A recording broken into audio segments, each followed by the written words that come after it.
All right, it is 6:10 p.m. now in Dubai. Should be 7:40 in the evening in India. Today is 21st of January 2023. We shall start our session. First, the discussion session, satsang part first. So today's topic is free will, thoughts, words, and actions. This particular topic that we'll discuss, go into detail about the Pranam Vani. Welcome. And we'll go into detail of understanding of the free will and the aspects of the free will and how it has come, from where it generates, what is the purpose of free will, how it operates, and what are the aspects, pros and cons of having the free will, and what is beyond free will and how to deal with it. So all this in the spiritual context. In the end, we will discuss about that implications of this free will, what we have.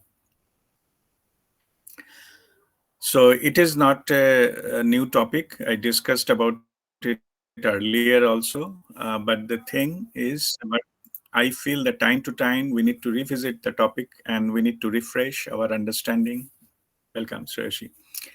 We need to refresh our understanding and awareness. And sometimes it takes, like we need to remind ourselves so that we get our understanding is clear on all those. So that is the reason I have selected this topic.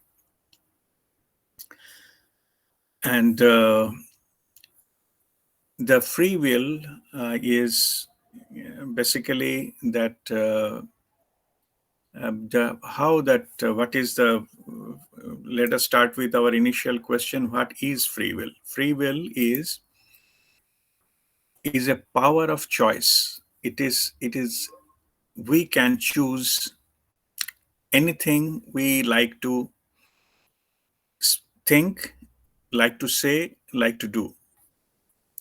Thoughts, words, and actions. Word can be verbal, it can be written, it can be any other way of communicating. So first is the thoughts. Anything we can think right now. Any words we can use, that is coming our free will. And the third is actions. Any action right now we can take, which is coming out of our free will, means nobody comes in between. No, welcome Vidyaji. So nobody Thank you. comes in between. God bless you. So it is, we are completely free to choose. It is a power of choice. It is a choice as a human being we have to choose. Uh, Mostly the human being, we have the free will.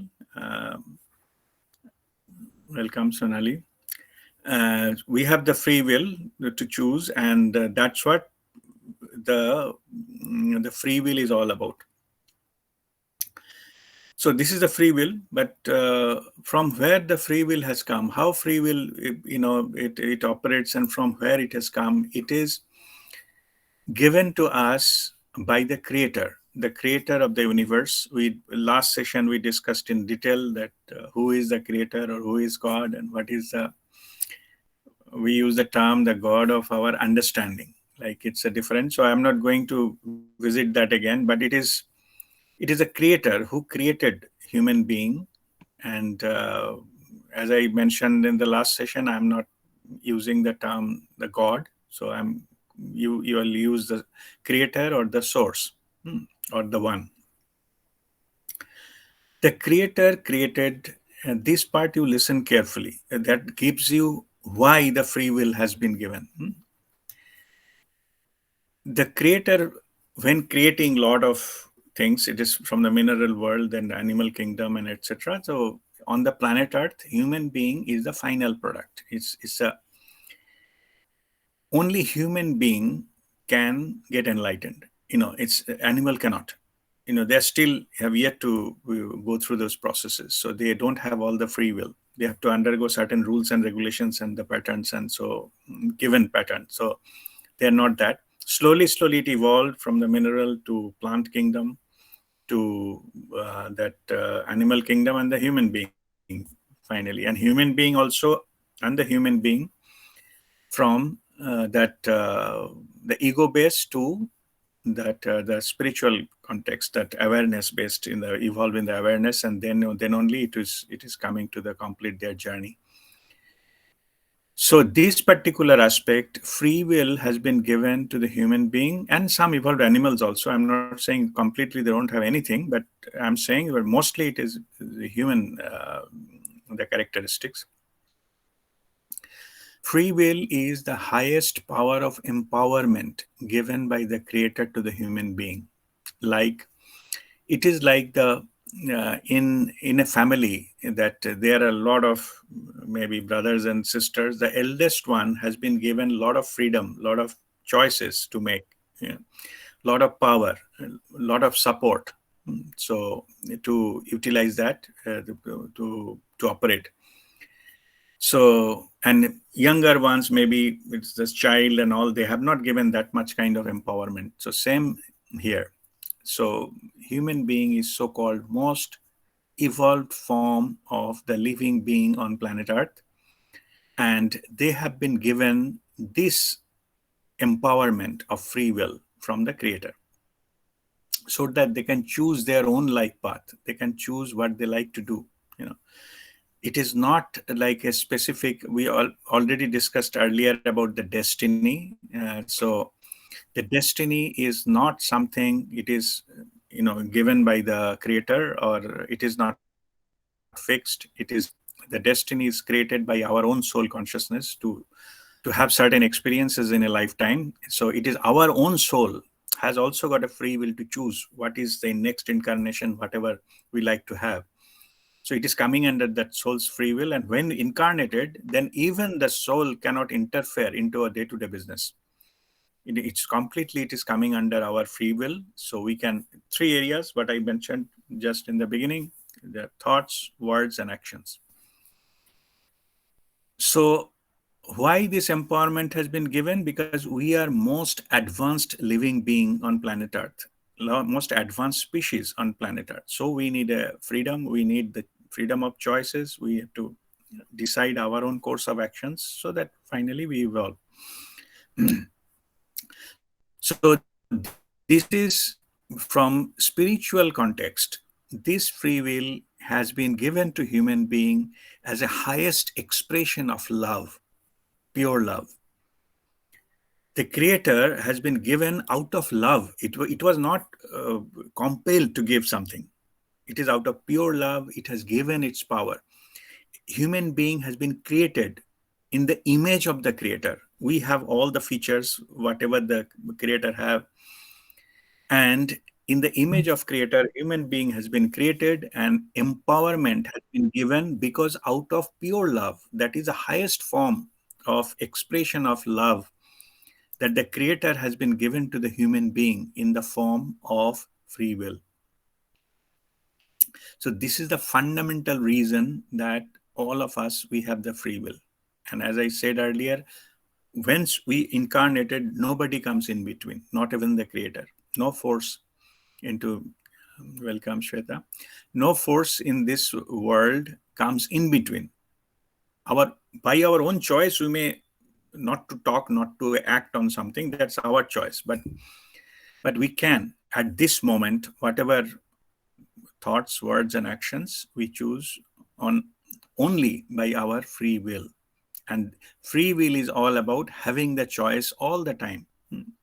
We may be facing some kind of difficulty we could not exercise, or maybe somebody has put us into the prison, we cannot move. That is a different issue. That's another human being is imposing our restrictions on us. Or there are maybe some rules and regulations, what we can speak, what we cannot speak, etc. Those, I'm not talking about that. We have that power, but we have to undergo a lot of other restrictions, that is a different thing. But if we can, there's nobody comes, law doesn't mean that you cannot do it. Only thing is you will break the law, and law has its own course of action. So you have to face the consequences. That's all. So in this, so fundamentally understanding of the free will is the highest form of empowerment by the creator given to the human beings. All of us, we have it, the free will. And we can exercise the free will as per our own choice, as per our own time, as per our whatever we decide, as per that we can do that. So this is the form of free will, and thoughts, words, and actions. These are the three areas the free will act, and that act in our lifetime, and that is how it operates. Okay. So now let us go to the about the next point, which is next question is how thoughts, words, and actions are created. Okay. Now, see, it is not, so it is clear that our creator is not coming and interfering into this. Then who generates, or how these thoughts, words, and actions are generated? In this aspect, what happens is we have a local operating system, mind, body, intellect package. And it is also known as ego, our identification with our lower self. Soul doesn't come, as I already told you. Soul doesn't come once incarnated, once we took part. Soul doesn't come and interfere into every business we have. It selects the path. It gives us where like to take birth and which kinds and what type of work we'll do, to whom we'll meet and what will be the relationships, etc., etc. Only those things. But how it will play out, that is completely based on our free will. We can make or break the plan by our free will. So that's what it plays out. So anyway, so it has been, it is interesting that how these thoughts, words, and actions are created. So what is the first? Let us start with the thought. So because these are in the sequence. First, anything. First, it is created in the mind level, which is the thought. This thought has been created by our own subconscious mind, conscious mind, our own experiences, our own patterns, our own belief systems, our own conditionings. There's multiple, many layers which creates the thought within us. It is like a sort of electromagnetic signals has been created, so inside our brain. And also this, it is some part is very tricky. We may also collect from the collective thoughts, like whatever is there we can pick up and we can use it as our own. That is also possible. So not necessarily it is all coming from our own mind. We can pick up something and we can think about that. That is also quite possible. So in this case, what happens is this thoughts, it has been created by our memory or in the mind, based on the past experiences, or some informations is gathered, or something outside us trigger it. Then we bring something from the memory. That then that thought starts running, and then ego, they approve it. Like it is ego that they got the approval. So in the controller position, that is the ego. So ego gives some boost to those kind of thoughts. So those thoughts are, we keep on thinking about it, and some of the areas ego is not interested. So those kind of thoughts are bypassed or reduced or taken out from our mind. So, and those kind of things are keep on playing in our mind. In awake stage, a normal human being thinks about 60,000 thoughts per day. So those are also automatically coming. Like there is no control. They keep coming. And mostly those thoughts are the instrument of our own ego. So which satisfies the ego, those kinds of thoughts are mostly coming. Those are thoughts which our ego is not comfortable, which is maybe self-challenging or something of which ego doesn't like, most of the time we don't think about it. We don't encourage the thought to go into that direction. Even if you go, you quickly come back and start getting some thoughts which satisfies our ego. There is there is a famous saying by some 17th century philosopher, I think, I think therefore I am. Yeah, so this philosophy has guided a lot of people, and to be specific, the intellectuals, that they have been moved by that, and there is a lot of thing has been written about it, etc. But spiritually speaking, with a due respect to the philosophy, that's fine. But this I think, therefore I am. This I is a lower I. That is the ego. You think, therefore ego exists. If you stop thinking, if you go to no thought, then ego doesn't have any power on you. Ego cannot control you because thoughts are the instruments of our ego. And exactly that is the technique we use to go to our higher self, because thoughts are creating obstructions, uh, or indirectly, ego is creating obstructions. And I have already discussed earlier 3 things ego does to control us. First is either it creates some doubt in your mind by thoughts, or it can logically convince us whatever I'm thinking, it not. Suppose spirituality, it's not worth it. What will happen? Have you seen anybody who is a spiritual and big shot? Nobody. Something of that nature. It convinces us. And third is fear. It injects fear. Something bad will happen. Something wrong will happen. And this is of that nature. You will be weak. We will be this and that. So all these things, having this part of the things, are ego try to control us by injecting these 3 things in our mind through thoughts. When we, of course, this point I was kept it at the end, that the powerful domain beyond thoughts, words, and actions. But let me right now, as I'm going through in the discussion, let me complete this. What I'm saying, in the spirituality, thoughts become the internal noise. They don't allow us to move our path forward. There's nothing wrong with the thoughts. Thoughts are needed to operate in the external world. We need thoughts. We need to plan things. We need some budgeting, or we need some recapitulate what we learned from something. Thoughts are needed. Our memory is needed.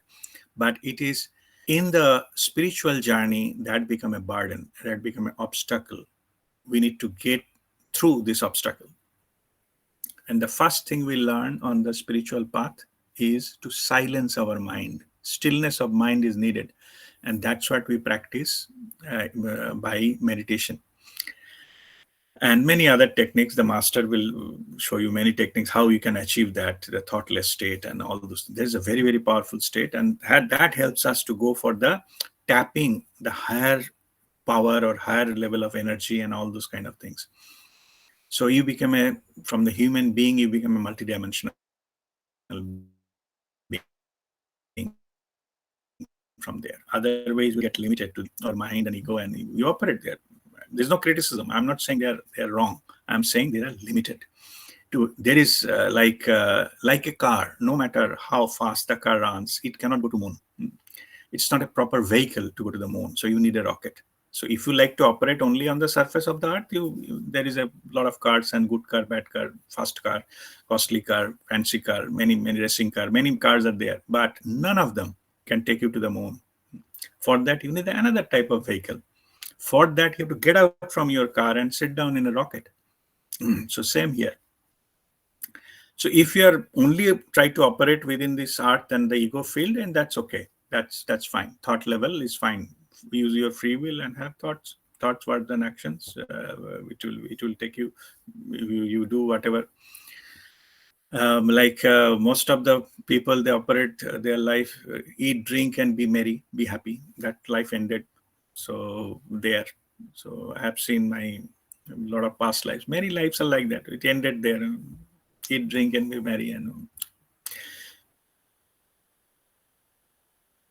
then that's it. But see, we go further and further, our soul ages, and then we, from inner call comes how many times you keep on going into the circles. We need to go beyond that. That is the purpose of uh, taking human birth. So at a certain point of time, we need to learn the lessons and we need to evolve. We need to go and we go for our further journey to merger with the creator. So it is not end here. Otherwise, if anything is balanced, you have to keep coming back here. Anyway, so now let me explain about the correlation between thoughts, words, and actions. So first thing is come in our mind is a thought, and most of the time it is uncontrolled thought. Like thoughts are coming on their own, we have no control. We don't know exactly from where it is coming and how it is coming. So which is inside our brain, outside our brain, etc. We don't know, but it is keep coming. So and when it keep coming, then some thoughts encourages us to communicate with that. Like it converts into words, whether written word or spoken word or gestures or any kind of communication.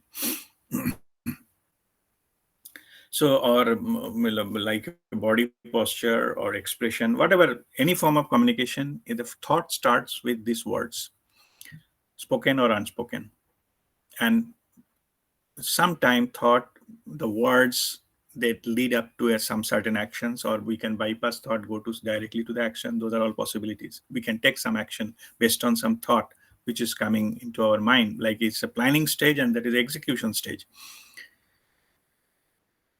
But mostly we do take action. It initiates with certain kind of thoughts, and then only we take action. Thoughts also does another thing which triggers our emotion. Most of the time we take action based on the emotional state we have that time. Like thought triggers the emotion, and then emotion further. Suppose if thought triggers an angry emotion, then our words and actions become angry.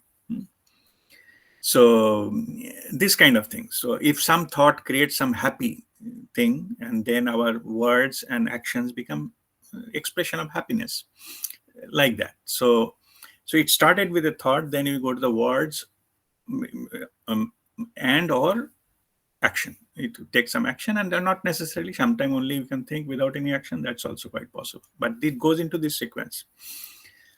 So this particular thing started with a thought, and then some communication, words, and then action. So that's how the normal sequence is. The 99, not 99, maybe 95% of the process goes through this channel.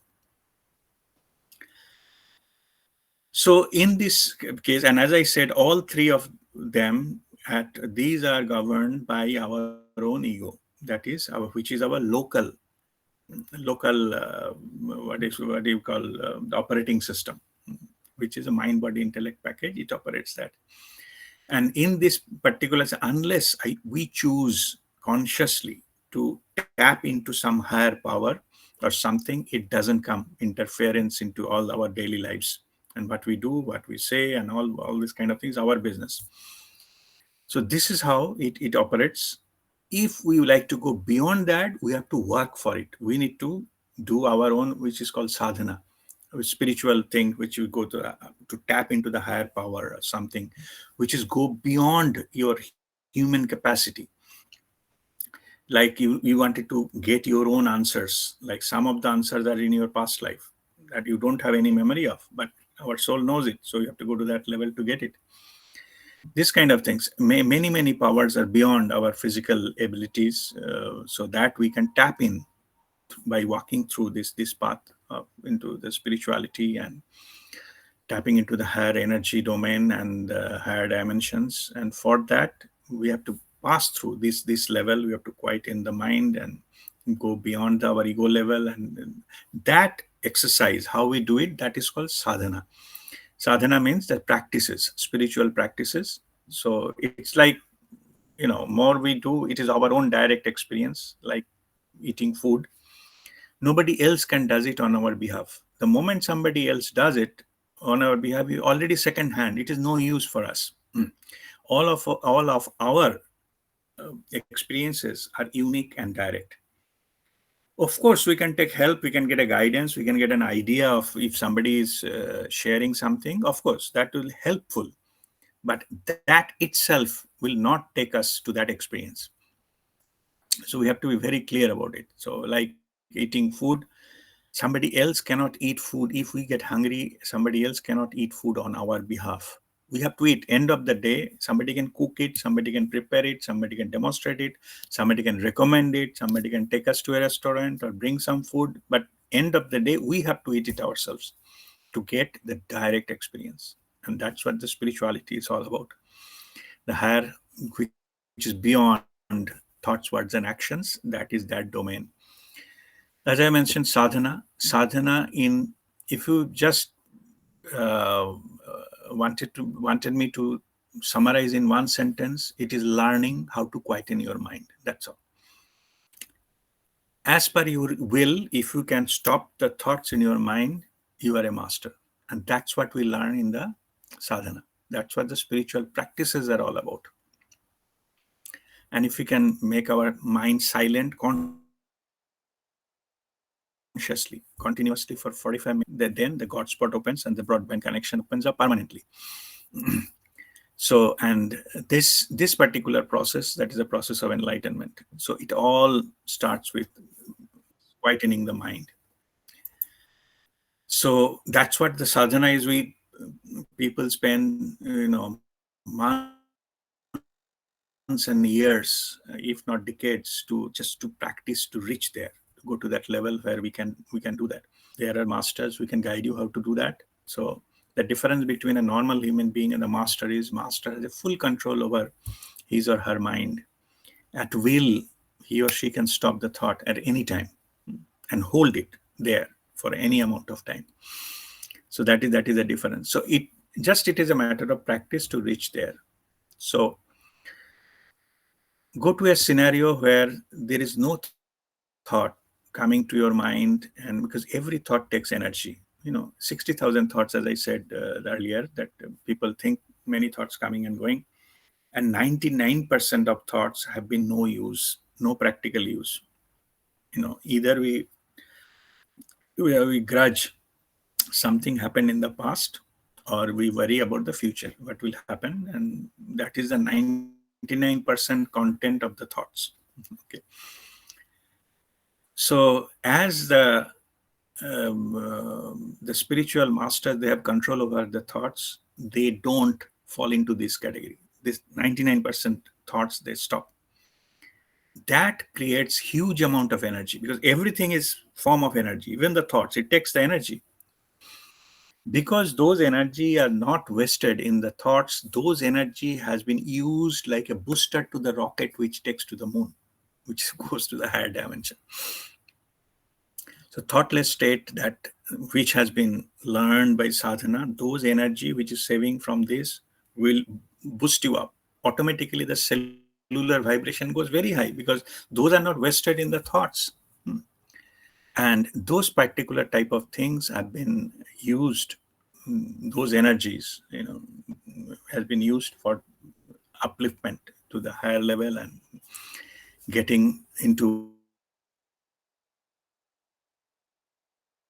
and our householder spirituality. Our goal is enlightened billionaire or Aishwaryavan Muktatma. So it has been, those powers has been used for manifestation and other, but in a not the way people think, not the way. It is a different way. It is a collective way. It is like a collective growth. So everybody prospers.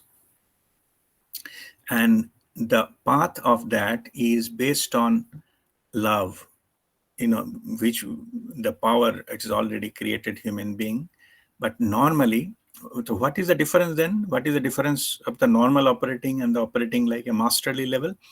Operating level is normally, any other way of doing it is by installing fear. People are controlled by putting them into some kind of fear, and by fear they will follow that. By fear cannot take you there, that level. This particular level cannot be reached by fear. It has to. We need to learn how to get rid of this mode of operated operating our life through multiple fears. So masters, they learn to go beyond those fear and then tap into the loving energy so that they become the embodiment of love. Just being there with just the hold that power of love, that can be the ultimate, you can abundance and prosperity, which you can take it from there. All other things will go anyway. Means it's just a matter of time. It will still go, but this all whatever you gather from that, it will not go from you. It will go beyond your lifetimes. It will be like your spiritual bank balance, okay, soul level bank balance, which even if a person dies, that balance is still there. So that operating is pure love. This here I'm not talking about what is good and what is bad and what is legal, which is illegal. I'm not talking about that. I'm taking whichever way. If you wanted to go to that level, that is the thing you have to use. Like we go to visit any country, you have to use that country's currency, to exchange, to buy food or travel or something. Same here. If you're operating on planet Earth, that is good enough. But if you wanted to go higher, and then you have to go that those kind of things, pure love and gratitude. These two things you need to use it there to move it there further and to exchange that energy and exchange that knowledges and the truth. So though for that you need to learn how to get that, and then you have to use that. Hmm. So this is the way we go further. So next point was about what is the relationship between free will and law of karma. This is also interesting. All you we have umpteen number of times we have discussed about law of karma and how we accumulate karma, karmic account, and that and we are suffering because of the karma and all this kind of stuff. So from where this karma came, to start with, the truth is karma came out of our free will. We have been given the free will. Human being has been given the free will to operate on the planet Earth. When we take birth, then we bring a certain set of planning, our soul's planning, to run a life. That is soul's plan. That is our destiny, you can say. But once we have taken birth, as we have a free will, why you have a free will? Because that is a contract with the creator. Once we have taken birth, we thoughts, words, and action will decide. Nobody else will decide for us. Based on our free will, we may say something, we may think something, we may say something, we may do something which are not in our soul's plan. And if that, by exercising that power of our free will, if we disturb that energy balance, some of them, maybe even if we say something, think something, do something, we may not disturb energy. That is fine. Then we are okay with it, fine with it. But if it disturbs, anyway, either way, positive, negative, whatever you call it, left, right, if it disturbs that energy equilibrium, then we bind karma. So it is basically all the karma is created out of our free will, which is not part of our original plan. If our soul has a certain plan, and we are just executing it, then we are okay. No karma will come because we are just simply experienced based on our soul's plan. Simple. But here, as we are empowered to deviate from any path, because we are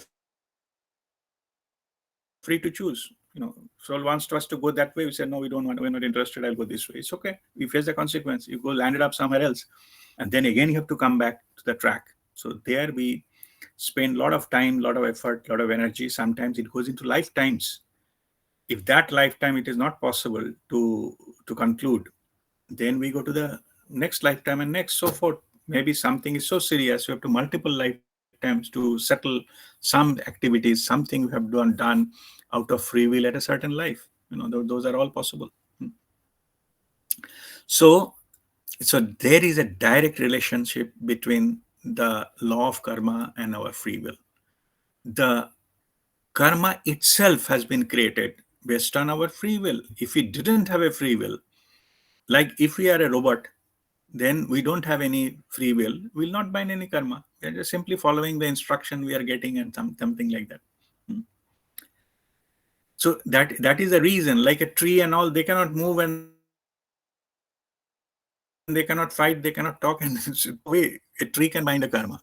Okay, but those who have a free will, if when used properly means without disturbing the energy, without disturbing the balance, the energy balance of the system they operate, then nothing will happen. It's called karma free action or karma free words or zero karma activities. This is possible. All the masters, they do that because they are aware what will happen in case of, if you do something or say something or think something which is not into that, fit into that energy balance and not loving in nature. The origin is not loving. If it is selfish in nature, selfishness is another example, where it is in on planet Earth. It is not illegal to be selfish. I have already discussed about the laws of the spirit world and one book, and then we discussed about that.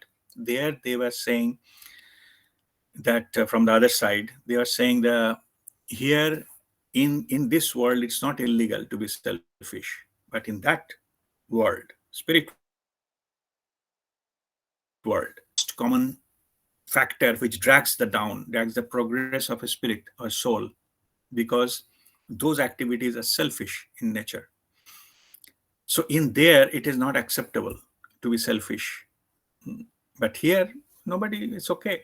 Become selfish. People say more selfish people means more smart they are. That's what people think. Anyway, as long as we are operating in this world and, things are there, it is okay. But when we are talking about going beyond this lifetime, and we grow as a collective, we have to be aware of those things.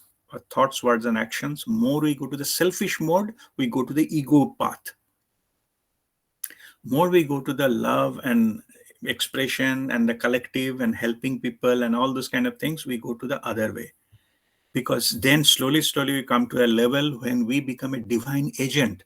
Whatever the creator wants to do for the humanity, you become a part of it, because you are matching to that frequency, your own nature, your thoughts, words, and actions. You are matching with that.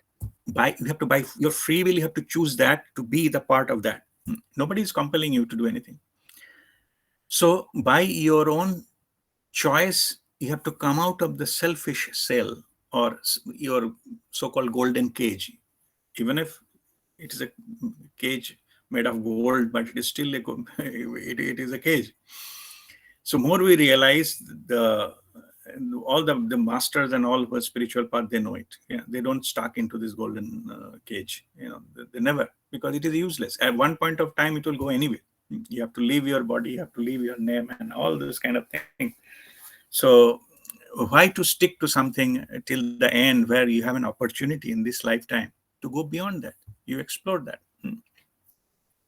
So anyway, so this is the path we go there. So what I mean to say, that the law of karma and free will is directly related. All law of karmic account created out of this, and it has to closed also in by the free will. It is not imposed. Only our soul created an environment, an opportunity for us to settle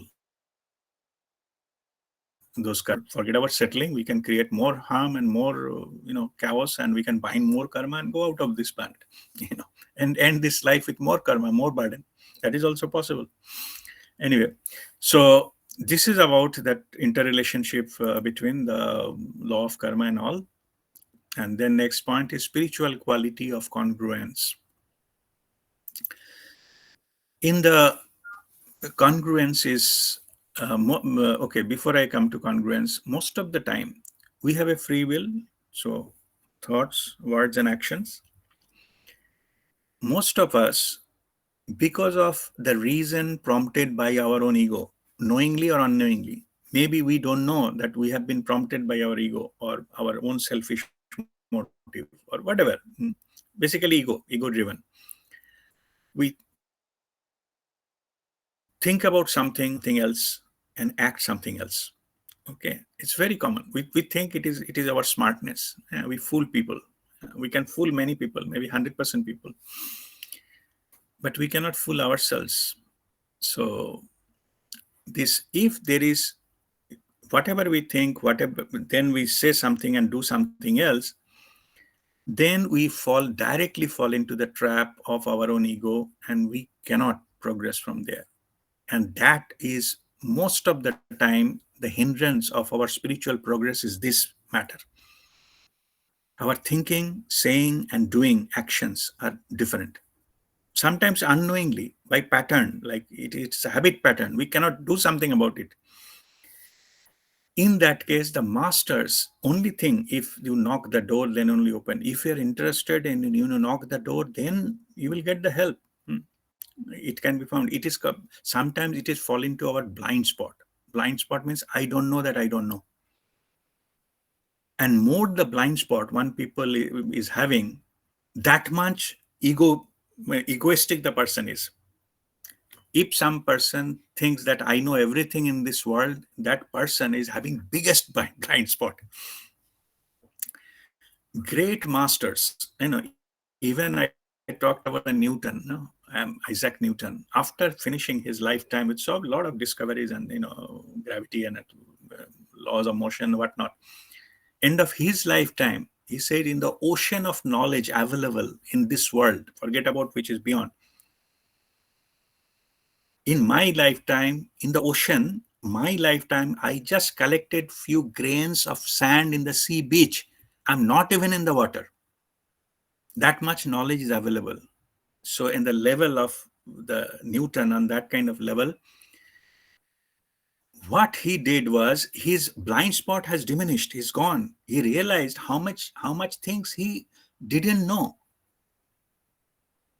So that's why more you go to the masterly qualities, you see they know that so many things we don't know. They know the truth, and that makes them humble. And more they are humble,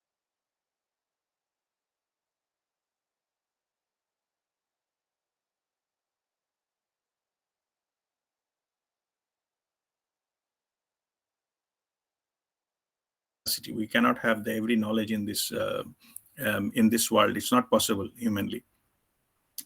What is possible is, if you walk on the spiritual path, you can be connected with the source. Whatever you need to know, that by moment it will be downloaded to you. Then you are powerful. You can download any information at your choice, like equivalent form of, you can say the Google something, you just type something, will be given to you. Of course, those are no, you don't know about the quality of those, but anyway, but similar, but that can be downloaded without storing anything. So that is also the technique we can learn how to be aware of it, without taking the credit for it, without taking ownership of it, and things like that. So we can get connected and get it and express ourselves based on that. So that is called that living a life under direct control of our soul consciousness. That soul consciousness is connected to universal consciousness. So those are all possible. But so you need to store all the knowledge, but all the knowledge are available to you at your call if you clean your channel and if you're connected, that broadband is established. So that is way we can do that, but not by accumulation of knowledge. It is contrary to the conventional thinking that more I accumulate, whether it is knowledge or wealth or land or whatever it is, that's more powerful I am. We are not. It is, we are just become the custodian of this burden. Let me explain, clarify a little bit of it. This story I explained earlier also. When in a village, one master and saint and one his disciple sitting in a below a tree, and one farmer is taking his cow. Cow has been put some rope on neck, and the rope, other end of the rope, the farmer is holding. They're taking the cow to eat some grass or some place. So then the saint was asking to his disciple, "Tell me, who is the master and who is the slave from this cow and this farmer?" It's a very simple. Cow is the slave, and the farmer is the owner. So he's so okay. So he said, "Okay, do one thing." He has given one scissors, so he said, "Go and cut that rope." Yeah, but quietly, you go and cut and come back. And so he went and he just went from the backside. He was passing the road and quickly cut the rope and just ran away. Later came back there. The moment the rope has been cut, the cow started running towards the jungle. And this farmer, and he with his full force, he is running behind the cow, because otherwise, if a cow goes into the jungle, he will lose it forever. And cow, that is costly. It is we need money to buy that cow and all this kind of things. So by the time the disciple has come back to the saint, now saint is telling you, "Tell me now, who is the master and who is the slave." Now you see the cow can go anywhere it feels like, because there is no rope. But now that person, the farmer, even if he is not bound with anything, he cannot go anywhere else. He has to run behind the cow. So in the truth, the farmer is the slave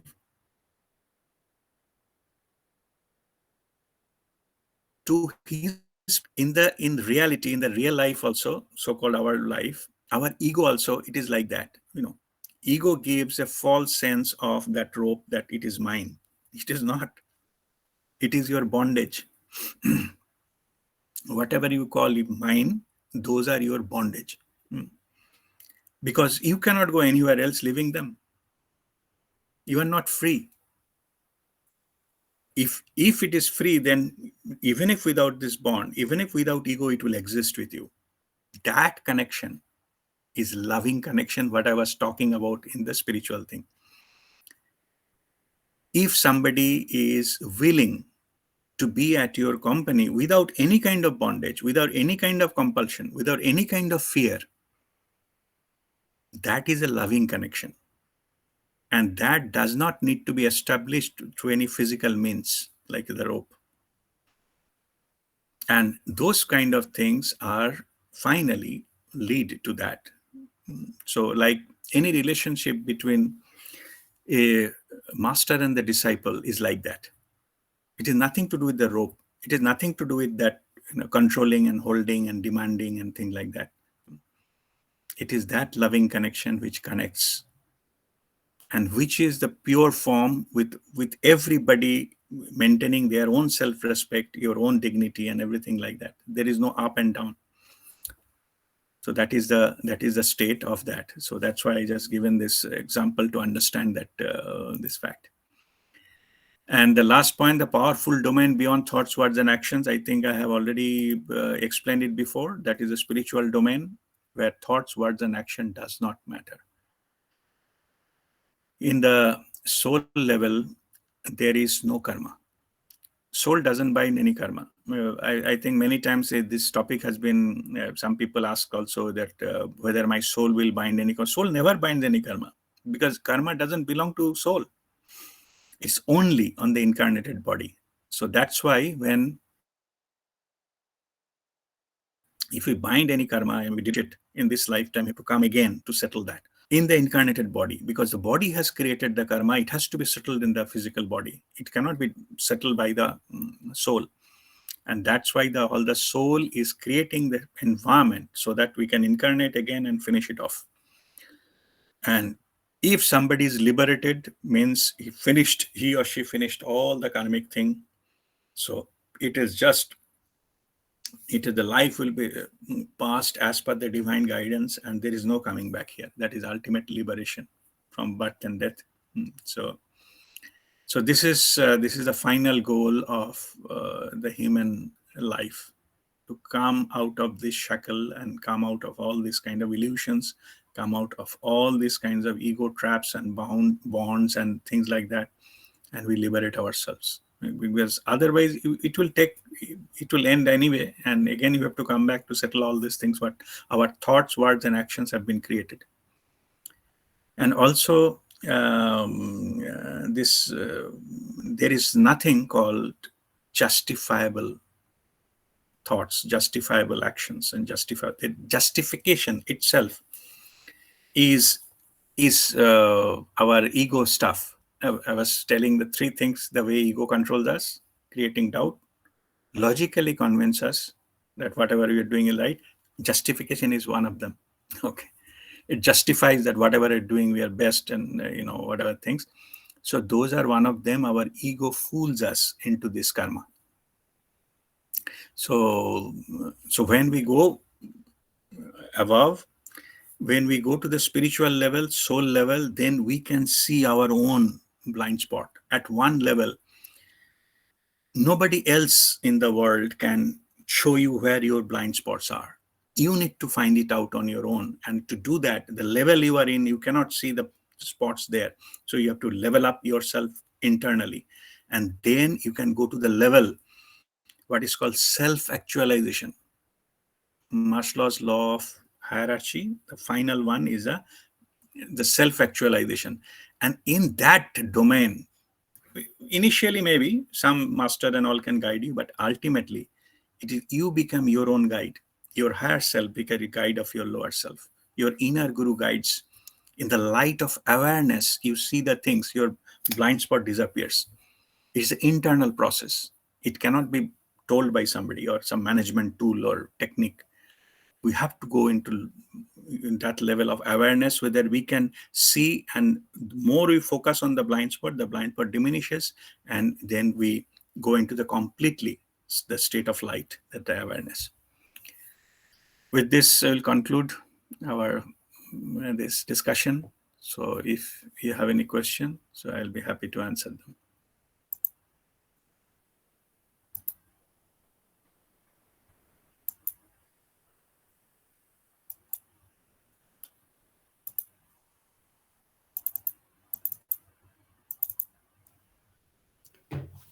Yeah, and I have a question.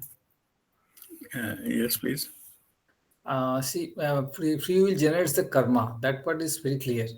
Then there is one thing, one more thing is buddhi karmanusari. So that means karma is also controlled our free will. So how free will is free? Okay. See, it is said the buddhi karmanusarini. So this buddhi is actually what I was telling, that it is controlled by our own ego.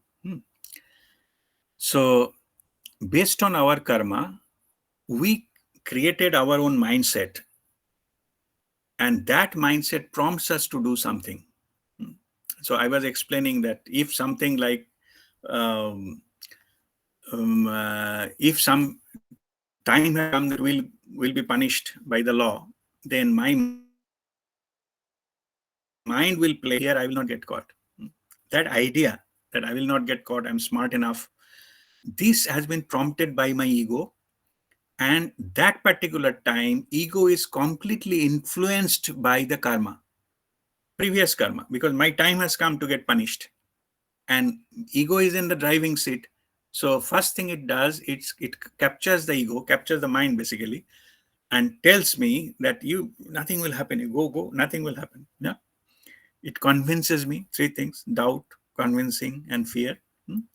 It convinces me nothing will happen to me. I will go and do it and get caught and get punished. So that's how the karma will settle itself. But the original idea, why I will think that I will not get caught, that came from my previous karma.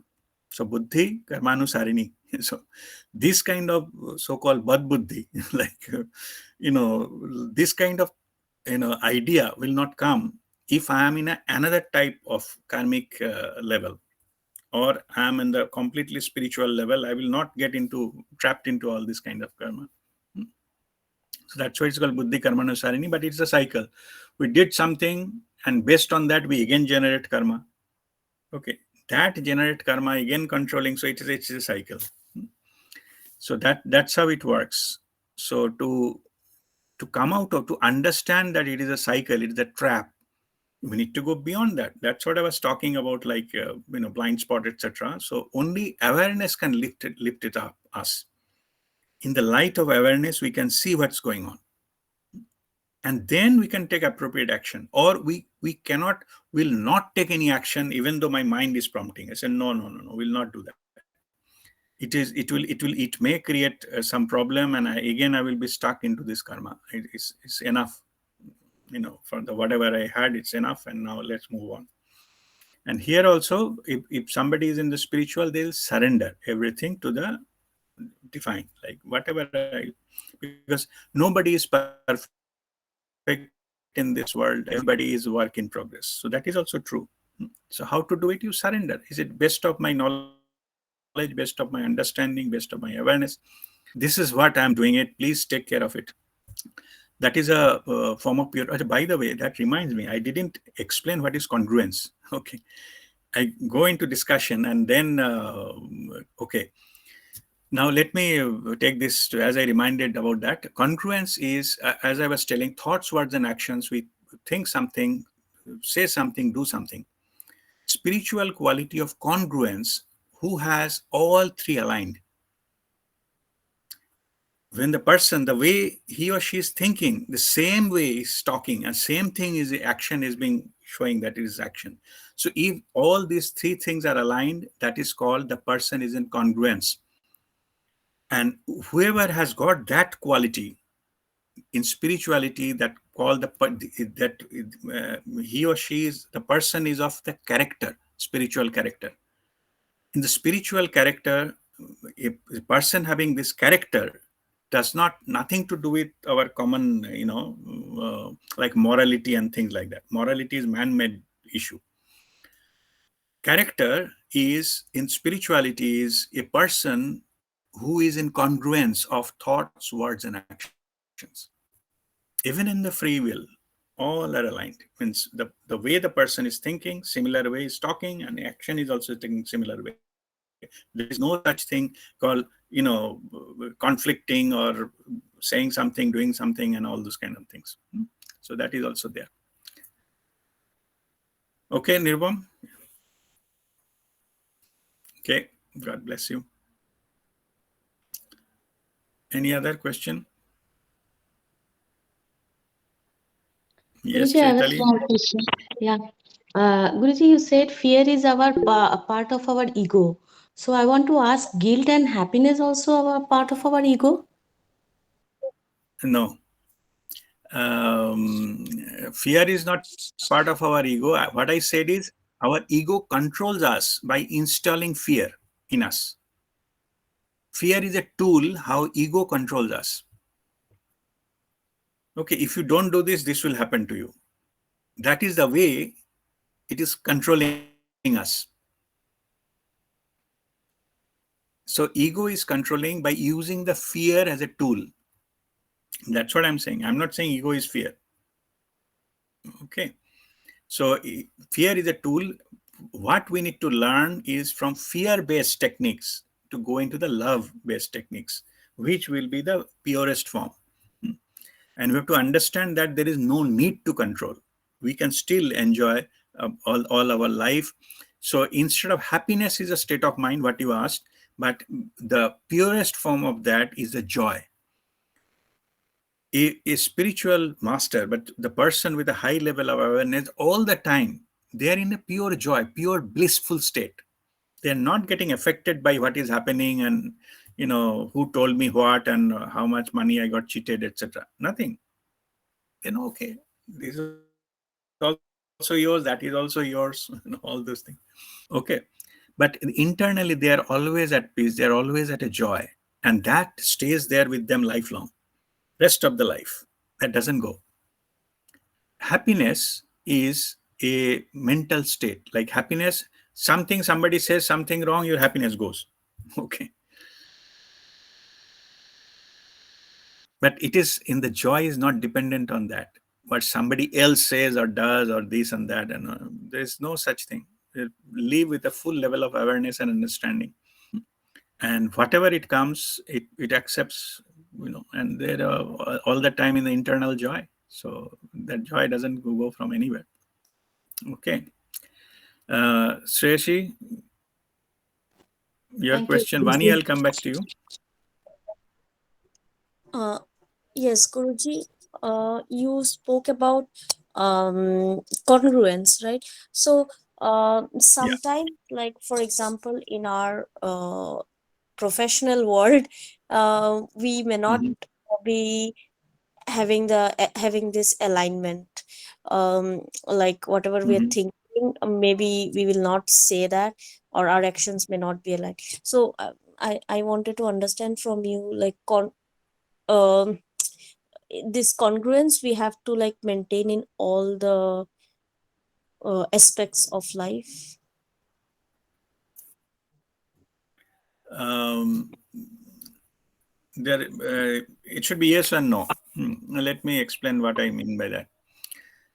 See, uh, in the professional life and all, sometimes it is all about basically we are playing a game. Hmm. The game has got its own rules and regulations. Only thing you follow the rule that your thoughts, word, and action should not harm anyone. That's all you need to follow. It is a professional area. You need not to show that you are a saint there. You need not to show that, even though you internally you know you are aware. If you are aware that you are telling something, suppose you don't want to say, it is very obvious that somebody is not proper or accurate and all. We don't want to criticize, so you are not saying that in front of everybody and to the others. So you need not to say all those things, verbalize all those things, even though that is the truth. But this you are using your own discretion, your own free will. But the driver for the free will is the external world. So you just follow that way.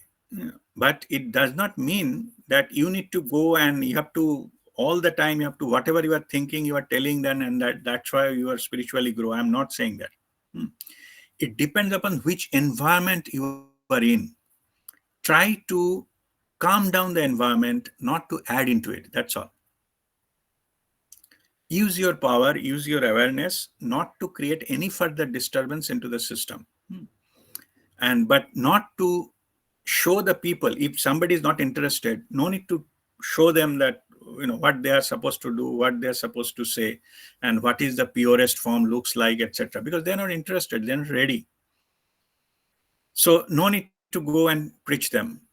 So just you do your part to the best and leave it there. That's all. But in this, your original question, by doing this, are you doing anything wrong? No. You are using your own experience and the power, in the discretionary power, to use it and the appropriateness of the situation. That you need to do in all the cases, whether it is an official matter or the family matter or the on any other areas. Okay. Okay, Guruji, thank you. Okay, God bless you. Yes, Vani.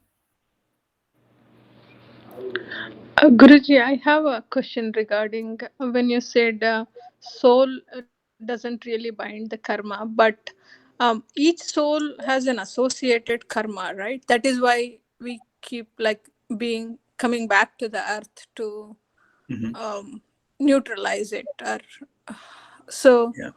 so how is that? I mean, the soul doesn't bind the karma, but how is that kept track of, or like, yeah. Okay. See, to understand this, you need to first differentiate between, suppose father and son, because it is very difficult for us, because you are identifying soul with the incarnated body as one, which is, in one level, it is true, but entities are different. Hmm. So, to understand that, take the example of father and son. Son has done something wrong. father wants to make it neutralize. Father, it is in his family, he has to own it. Like father has, say maybe the son has borrowed some money from some bank and all, the not paying, so father will help him to repay back, to the money, and help him to come out of his debt. That's what it can do, but it does not automatically goes to the father. Okay, so same here, the incarnated body is whatever it is doing. It doesn't have all the controls and everything, only it is help and guidance it gives to neutralize it. So if you say it is in the same family, yes, but same person, no. So for that, that's what I mentioned, that incarnated body is a separate entity. So it has to be, if something has been created out of that incarnated body, it has to be settled by incarnated body. Soul only, it helps to get it there. That's all. But the karma doesn't. In other way around, soul cannot neutralize any karma at soul level without taking birth.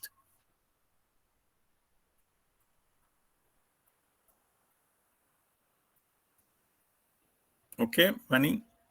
Yeah, I got that. Thank you so much, Guruji. I have like one more question. Yeah, sure, go ahead.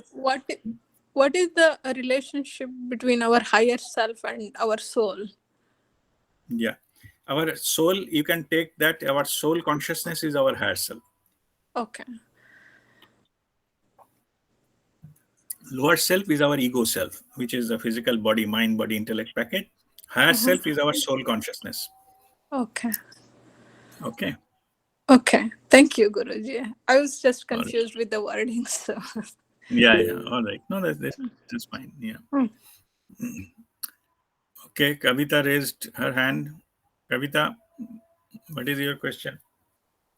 Yes, sir. Sir, I have a question. Self-actualization and self-realization. Is these two things are same? No.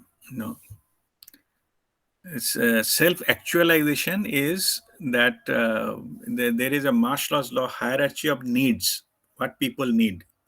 At the lower level, roti kapra makan, this kind of thing, survival and all different levels. They need the power, position, money, and all blah blah.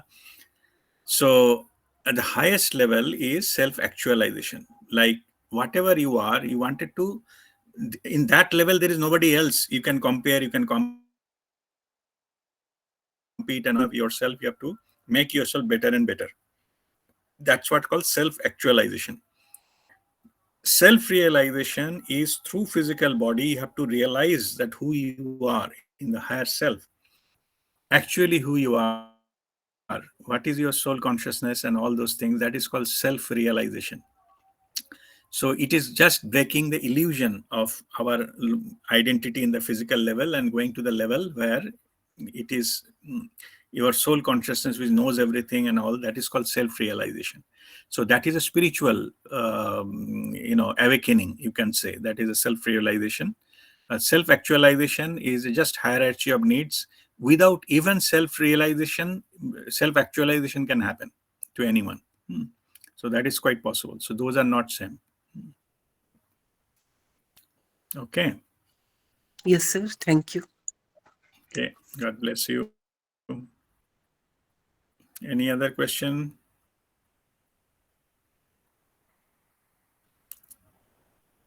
All right. So if there is no further question, Guruji, one small thing. Kriya. Yes, Hariom. When we say that we surrender to the divine, what does it mean? We have surrendered our free will to him, or we have got connected and we are following whatever higher intuition messages are coming? Yeah. No, it's a good question. See, we have our choice. The free will is a choice, like it is our choice. Correct, Guruji. And at one point of time, while walking our spiritual path, we realize that our free will is a root cause of all our karmas. And root cause of our karma, why we bind karma? Because of ignorance. We are not aware of everything. because we think Correct, this is Guru. good for us. What's wrong in, he has more money, I have less, I can take some money from, what's wrong in it? It's a divine justice or something we can think of ourselves. So we are aware, and based on that we may take some action which will lead us to the karma. So the best technique is, as we don't know everything, so if it is a free will, by choice, if we pray to the divine, to whom we follow, like I surrender my thoughts, words and actions every morning to Mataji. So it's my choice. I just made it to Mataji. It can be anyone, any divine forces or any deity or any master. Or it's up to us to whom we choose to. But any divine, if we surrender our thoughts, words, and actions, and we truly follow that, then that means that I'm out of this, the trap of karma, because my thoughts, words, actions are purified and guided because I surrendered it. I'm no longer trying to control it and holding it and so that it stick again. So it is our own reason we surrender and we truly follow. Like before taking any action, we pray and please guide me to what is the best possible course of action, what is the best possible words to use, whether at all to take any action in this matter or not, and all these kind of things. So the guidance comes instantly, because we are asking for it, we are requesting for it, we are praying for it, and that is the best way to lead a life, not to bind any new karma anymore. But again, surrendering is our own choice. We have to khushi surrender karna padega. Okay, not by, it is not compulsion or to we have to do it or this need to be done. No, nothing like that. If you don't do it, nothing will happen. It's all fine. But normally that we choose to surrender it to divine so that we get our acts, thoughts, words, actions always purified. Okay. Second, one more aspect, Guruji. Since the awareness has grown, we when we think, there are many times negative thoughts come into your mind, and you realize that I've been thinking in a wrong manner, or I've been thinking bad of somebody. How to reduce such kind of things? What is the implication of this? Because it is only a thought in the mind. It has not fructified. We have not done any harm to anyone. But what is the implication of Yeah. such negative thoughts? Just wanted to. Hmm. See, there are multiple layers of this particular aspect. This is sadhana is all about. First layer is, at least you are aware that those are negative thoughts.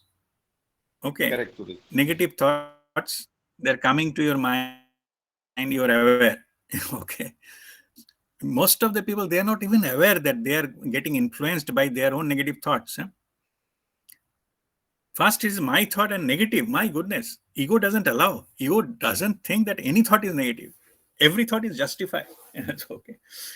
Okay. Anyway, that is the first layer. Second layer, to control the thoughts, we need to learn the meditation. That is a way of reducing the number of thoughts per minute. That's a practice. That is a skill. And then the next technique is witnessing. Simply by power of witnessing, if we focus on that particular thought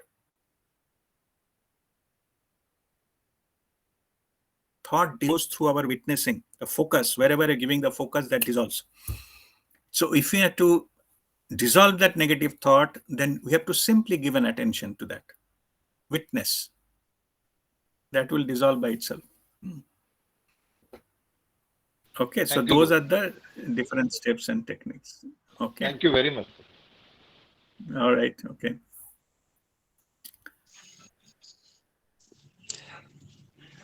All right. Sir, one small question. Kavita. Okay. Yeah. Kavita, another question. Yes, go ahead. Sir, where we put focus, वो चीज फिर ज्यादा strong नहीं हो जाती negativity? नहीं, spirituality में उल्टा होता है. Okay. Whenever you give attention, the focus that dissolves. तो लॉ ऑफ अट्रैक्शन में क्यों बोलते हैं जहां फोकस होगा हम लोग वो चीज अट्रैक्ट कर रहे हैं? लॉ ऑफ अट्रैक्शन तो माइंड लेवल में होता है, ये कॉन्शियसनेस लेवल पे ऑपोजिट होता है. Wherever you focus that will dissolve. Okay, Thank you, focus sir. means giving attention. Okay, giving attention, that gets dissolves in your mind space में. Okay. I'm not saying physically कि कहीं पे देखो एक focus, watch on the tree and tree will start burning. I'm not saying that. Okay, it's not in the physical domain.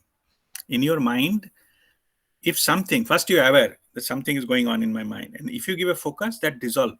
There's a power of witnessing.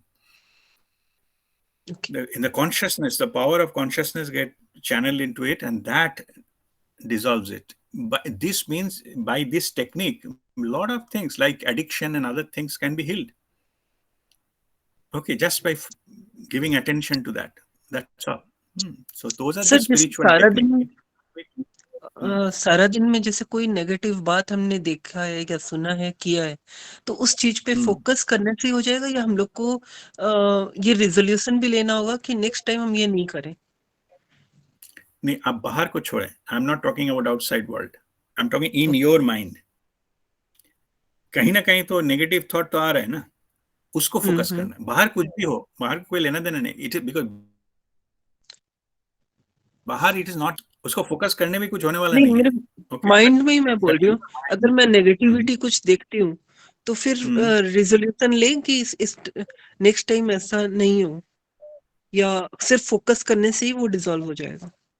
नहीं, focus आप अगर mind में focus करेंगे ना आपको negative thought, what it will do, it will not allow to trigger your emotion. Okay. अगर emotion trigger नहीं करेगा तो आपको एक्ट भी वैसा नहीं होगा ना. ओके, ऑटोमेटिकली उसी पे वो मिनिमाइज हो जाएगा, मिटिगेट हो जाएगा उधर ही. Thanks sir, thank you.